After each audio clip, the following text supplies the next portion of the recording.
कस्तूरीतिलकं ललाटपटले वक्षः स्थले कौस्तुभं नासाग्रे वरमौक्तिकं करतले वेणुः करे कङ्कणम् सर्वाङ्गे हरिचन्दनं सुललितं कण्ठे च मुक्तावली गोपस्त्री परिवेष्टितो विजयते गोपालचूडामणिः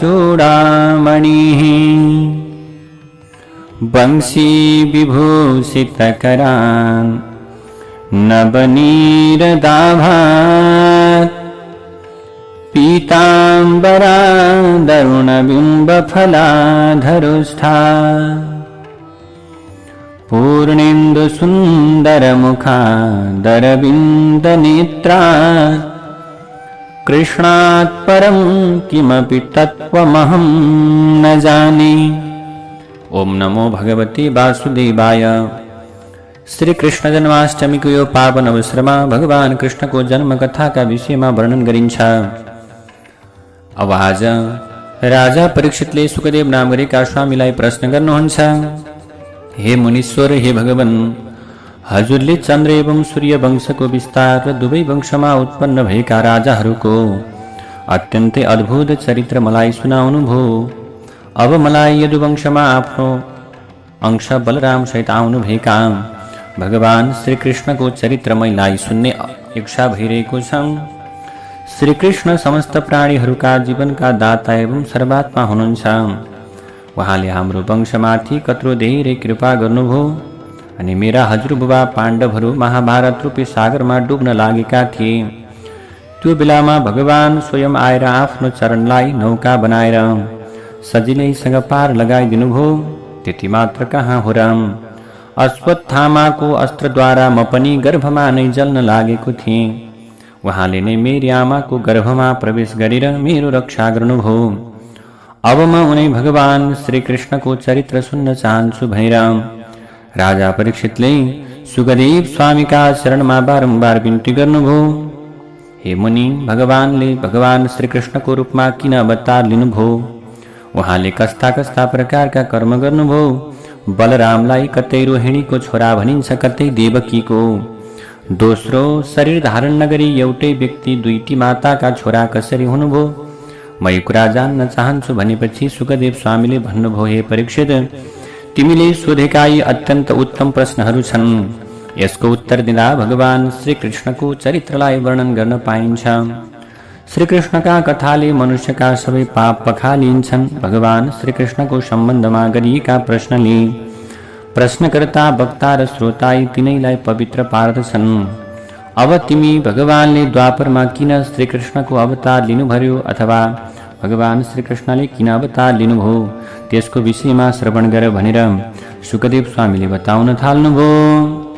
आज सत्ययुगमा देवासुर संग्राममा मारिएका कतिपय दैत्यहरू द्वापर युगमा स्वेच्छाचारी शासक बनेर धरतीमा आएका थिए।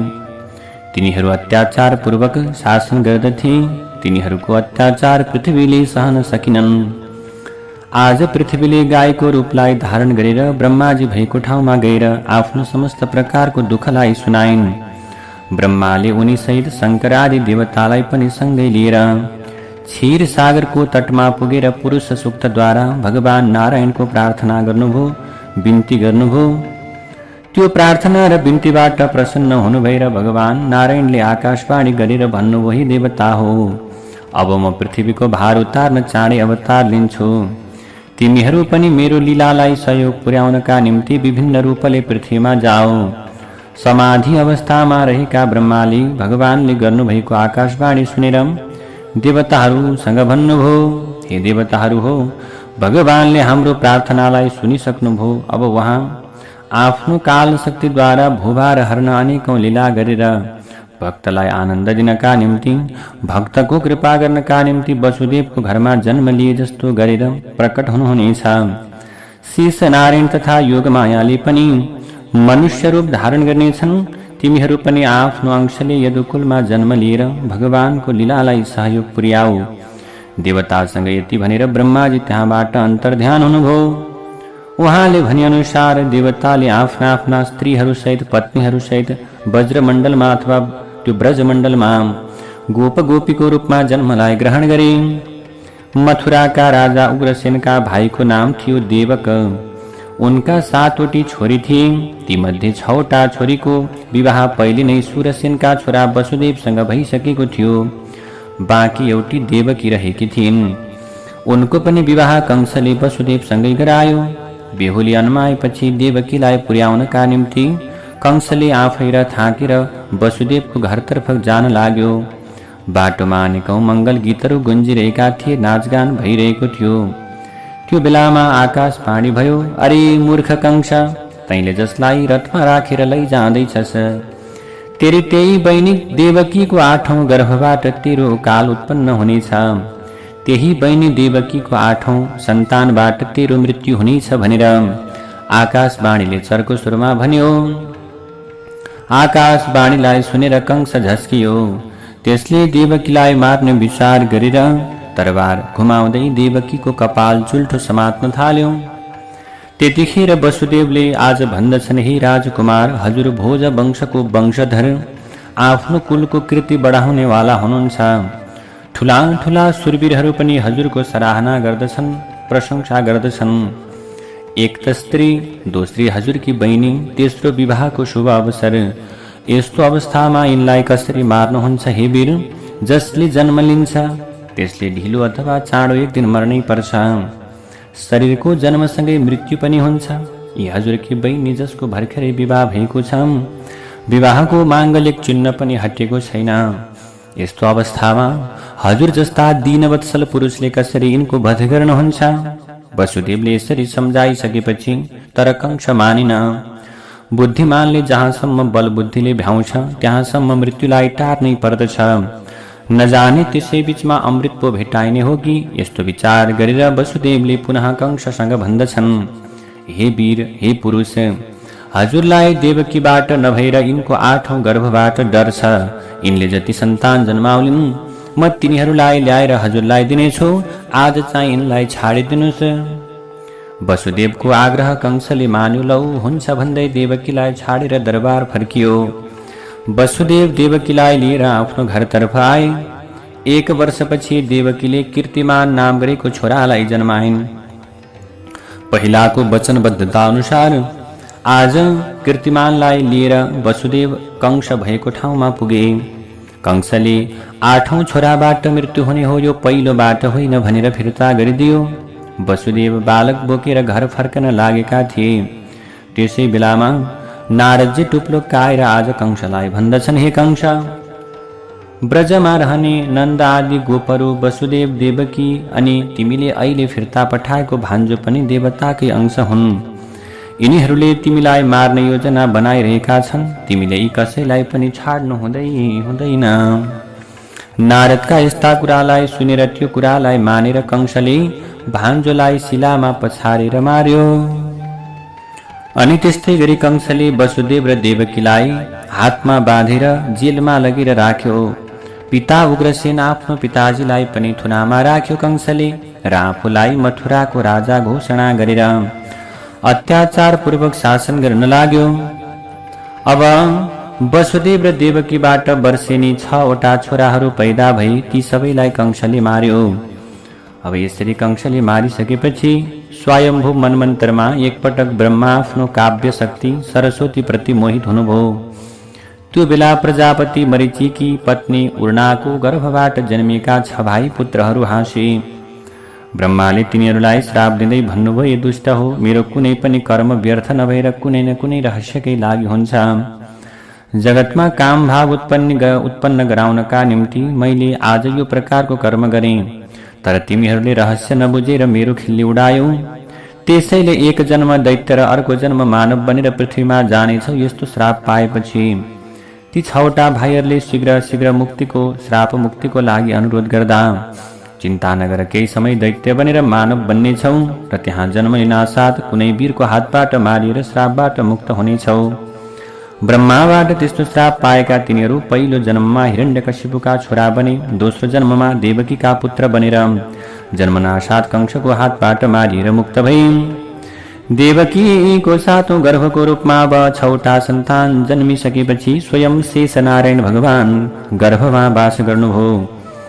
त्यतिखेर भगवानले योगमायालाई बोलाएर भन्नुभयो, हे कल्याणी, वसुदेवकी एउटी पत्नी रोहिणी कंसको डरले नन्द बाबाको घरमा लुकेर बसेकी छन्। तिमीले देवकीको गर्भलाई खिचेर उनको गर्भमा सारिदेऊ। त्यसपछि म देवकीको 8औं छोरा बनेर पृथ्वीमा जानेछु। तिमीले पनि मेरो लीलालाई सहायता पुर्याउन नन्द बाबाकी पत्नी यशोदाको गर्भबाट जन्म लिनु। पृथ्वीमा तिम्रा लागि धेरै ठाउँहरू बन्नेछन्। भक्तहरूले भद्रकाली, विजया, वैष्णवी, चण्डिका आदि आदि नामले पुकार्दै धुमधामसँग तिम्रो पूजा गर्नेछन्। भगवानबाट यस्तो आदेश पाएर योगमायाले देवकीको 7औं गर्भलाई खिचेर रोहिणीमा सारिदिन्। रोहिणीबाट शेषावतार बलराम भगवानको जन्म भयो। देवकीमा गर्भ प्रवेश गरेर रोहिणीबाट जन्मेका कारण बलरामलाई देवकी र रोहिणी दुवैको अथवा दुवै माताको छोरा भनिन्छ।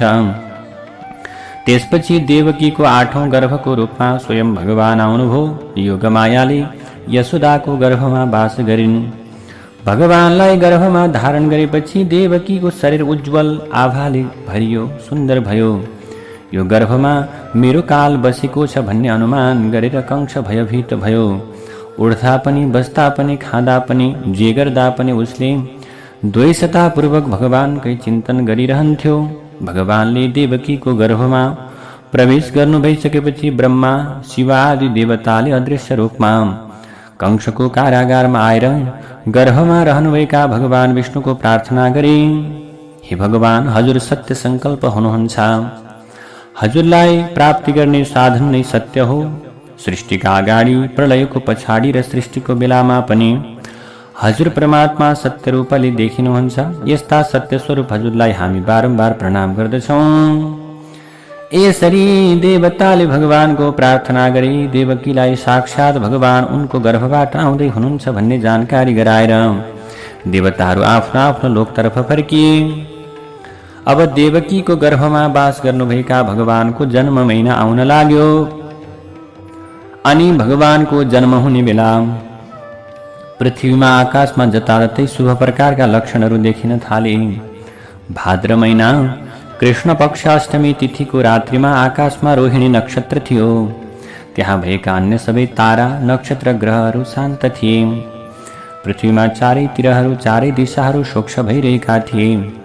त्यो रात्रि जीवलाई जन्म मृत्युको चक्रबाट छुट्याउने भगवानले अवतार लिने समय थियो। निर्मल आकाशमा ताराहरू जगमगाइरहेका थिए, तर धरतीमा भने अन्धकार थियो। त्यसै बेला कोइरो अथवा अन्धकारलाई हटाएर बिहानको सूर्य प्रकट भए जस्तै गरी कंसको कारागारमा देवकीको गर्भबाट भगवान विष्णु बालकको रूपमा प्रकट हुनुभयो। आज प्रकट हुने बेलामा गलामा कौस्तुभ मणि, वक्षस्थलमा श्रीवत्सको चिन्हले सुशोभित, 4 हातमा शंख, चक्र, गदा, पद्म धारण गर्नुभएको बालस्वरूप भगवानलाई आफ्नो अगाडि प्रकट भएको देखेर वसुदेव र देवकीले प्रार्थना गर्दै भन्दछन्, हे भगवान, हामी हजुरलाई यो दिव्य रूपमा होइन बालक रूपमा हेर्न चाहन्छौँ। हाम्रो माझमा हजुरको आगमन भएको कुरा कंसले थाहा नपाओस्, किनकि त्यसले हजुरलाई केही गर्ला कि भनेर हामीलाई डर लागिरहेको छ, पीडा भइरहेको छ, त्रास भइरहेको छ। भगवानले भन्नुभयो। अब त्यो बेलामा भगवानले भन्नुहुन्छ, हे पिताजी, हे माताजी, हजुरहरू स्वयम्भू मनुको पालामा सुतपा र पृष्णी हुनुहुन्थ्यो। मेरो तपस्या गरेर म जस्तै पुत्र माग्नुभयो। म जस्तो अरू कोही हुँदैनन्, त्यसैले म नै पृष्णी गर्भ नामले हजुरको छोरा बने। दोस्रो जन्ममा हजुरहरू कश्यप र अदिति हुनुभयो। म वामन रूपमा हजुरहरूको छोरा बने। यो जन्ममा पनि म हजुरहरूको छोरा बनेर पुत्र बनेर आएको छु। हजुरहरूले कंसको अलिकति पनि डर मान्नु पर्दैन। कंस मेरो नजिकमा आउनु अर्थ हो त्यसको मृत्यु। फेरि पनि म अहिले त्यस्तालाई मार्दिन। पहिला आफ्ना भक्तलाई आनन्द दिन पावन लीला गर्छु, त्यसपछि त्यसलाई मारौँला। हे पिताजी, आज गोकुल निवासी नन्दको घरमा उनकी पत्नी यशोदाको गर्भबाट एउटी कन्या जन्मिएकी छन्। तर मेरो मायाले गर्दा आज नन्द बाबा यशोदालाई छोरा हुन् कि छोरी जन्मिन् भन्ने कुरा केही पनि थाहा छैन। हजुरले मलाई त्यहाँ पुर्याएर ती कन्यालाई यहाँ लिएर आउनुहोस्, त्यसपछि जे गर्नुपर्छ म आफै गर्नेछु। वसुदेव देवकीसँग यति भनेर भगवान सामान्य बालक बनेर देवकीको काखमा सुत्नुभयो। भगवानले भने अनुसार भगवानले बताए अनुसार बालरूप भगवानलाई ढाकेर कारागारमा खानेकुरा ल्याएर राखिदिने गरेको एउटा टोकरीमा सुताएर वसुदेव जेलबाट बाहिर निक्लन लागे। कारागारका तालचा र ढोकाहरू आफै खुले। पालेहरू मस्त निदाए। बाटोमा मन्द मन्द जलका धारासँगै शान्त तरहले हावा चल्न थाल्यो। शेषनागले फणा फैलाएर भगवानलाई पानीबाट जोगाए। वर्षाको भेलले यमुना भरिएकी थिइन्। उनले श्रीकृष्णका लागि बाटो छाडिदिन्। वसुदेव गोकुलमा पुगे। त्यहाँ सबै गोपहरू मस्त निदाएका थिए। यशोदा प्रसव पीडाले अचेत झैं भएर सुतेकी थिइन्। वसुदेवले आज यशोदाकी कन्यासँग आफ्नो बालकलाई साटेर मथुरा फर्केर ती कन्या देवकीको काखमा राखिदिए। भगवानको मायाले यी सबै कुरा कसैलाई पनि थाहा भएन। वसुदेव फर्केपछि जेलका ढोकाहरू आफै बन्द भए। देवकीको काखमा पुगेकी नवजात शिशु योगमाया रुन थालिन्, कराउन थालिन्। उनको रुवाईले के भयो, पालेहरूको निद्रा खुल्यो। तिनीहरूले कंस भएको ठाउँमा गएर 8औं गर्भ पैदा भएको खबर गरे। कंसले हतारिँदै हतारिँदै कारागार आएर देवकीको काखबाट कन्या खोज्न लाग्यो। देवकीले रुँदै रुँदै भन्दछिन्, हे दाजु, यी छोरी हुन्, स्त्री जातिको हत्या गर्नु हुँदैन। हजुरले मेरा धेरै छोरा मार्नुभयो। यी कन्यालाई बिन्ती छ नमार्नुहोस्, मलाई दिनुहोस्। यी छोरीसँग हजुरको के को डर छ र? यसरी देवकीले बिन्ती गरिन्, तर पनि कंस मानेन।